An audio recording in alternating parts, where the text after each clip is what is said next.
From the Israeli side, Brigadier General Dov Sion, Chairman of the Israeli delegation to the Joint Commission. From the American side, Ambassador Frankie Maestroni, Special Representative of the President and Director of the Sinai Support Mission, and Mrs. Maestroni. Ambassador William Contos, American Ambassador to the Sudan, and former Director of the Sinai Support Mission, and Mrs. Contos, Atherton, and Mrs. Precht. Urgent business prevented Ambassador Atherton from attending our ceremony. Mr. Robert Houghton, of the Bureau of Near Eastern and South Asian Affairs, representing the Department of State. Mr. Ray Hunt, a former director of the Sinai Field Mission and now Director General of the Multinational Force and Observers, granted Ambassador Lewis's attendance at this ceremony. And finally, Mr. Kenneth Smith, President of E-Systems Incorporated. The company's The next event of our program at Alexandria during the negotiations of the Second Sinai Disengagement Agreement. But as chargé d'affaires of the embassy in Cairo, I met with President Sadat, who was actually at that moment visiting Mersa Matruh, to settle on the date of August 18, 1975 for the beginning of these negotiations. As you are all aware, the events of the recent days have impacted also upon our ceremony today.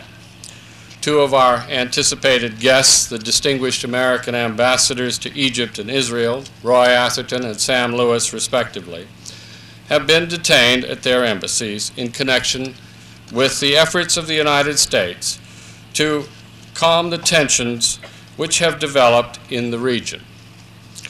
American efforts have been partially successful, at least with respect to this area with which we are directly concerned. That has been observing the situation here for the last 2 years. Thus, we have been in a position as a result. We're delighted to have FM and SSM to thank General Sion and Admiral Hamdi for their unwavering support and cooperation, and to salute their outstanding diplomatic achievements, supported by their defense ministry. Clearly, the Embassy of Peace, which the United States government has worked so hard to promote throughout the world, and especially here in the Middle East. I hope that the completion of this force and observers will serve to renew the dedication of Israel and Egypt to the cause of peace in the Middle East.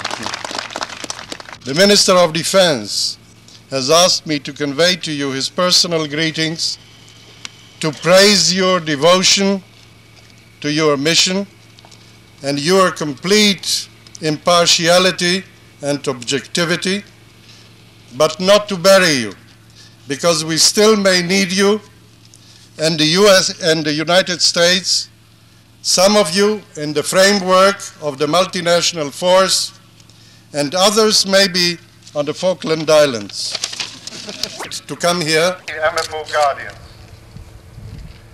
Sinai has been a birthplace, the forging of our people, the giving of the 10 Commandments,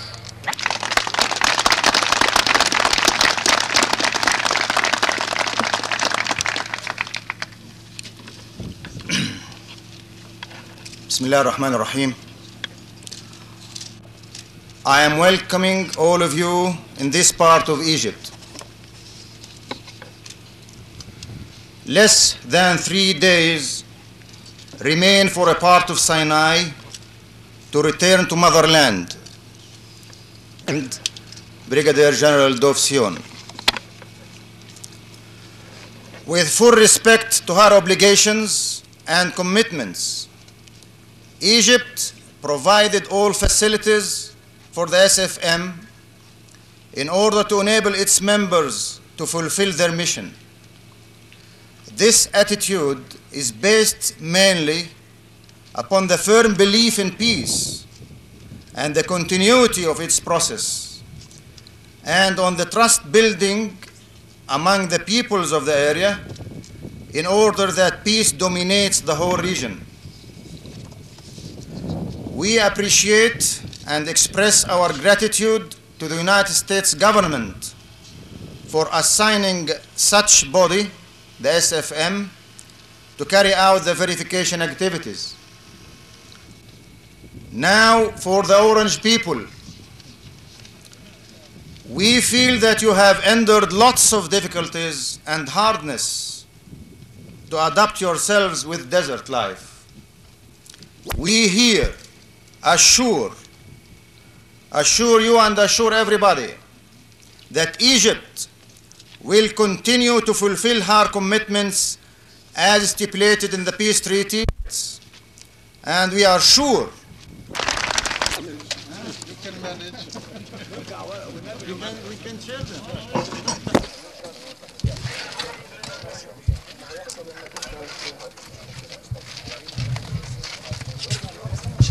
هرجع ازاي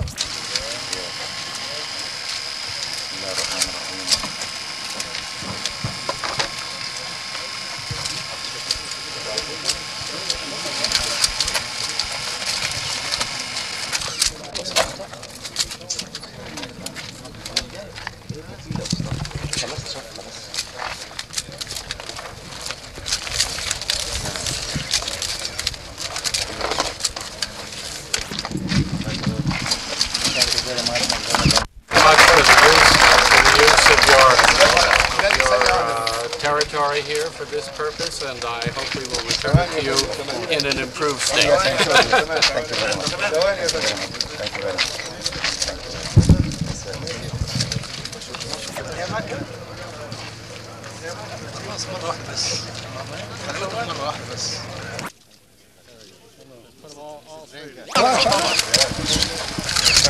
It's not original. It has been done before.